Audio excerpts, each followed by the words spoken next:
Welcome to the Banker Lamp. Please enjoy the video. You start by opening Visual Studio and going straight to Tools, Options. This is where Font controls live. Once there, expand Environment and click Fonts and Colors so you can target the editor specifically. Make sure to pick Text Editor from the Show Settings for dropdown.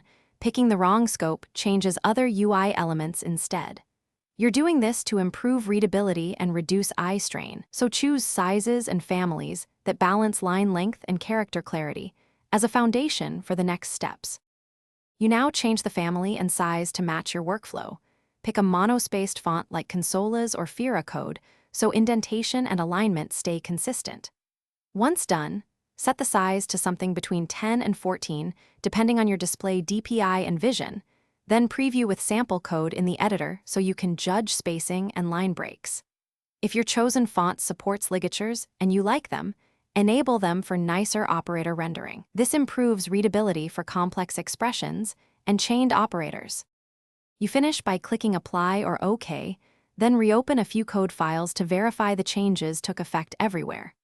If something looks off, reset selectively via Tools, Import and Export settings, choosing Reset All settings or exporting current settings first so you can revert.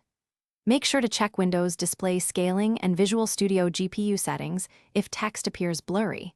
Mismatched DPI or hardware acceleration can distort fonts. If problems persist, install the font system-wide and restart Visual.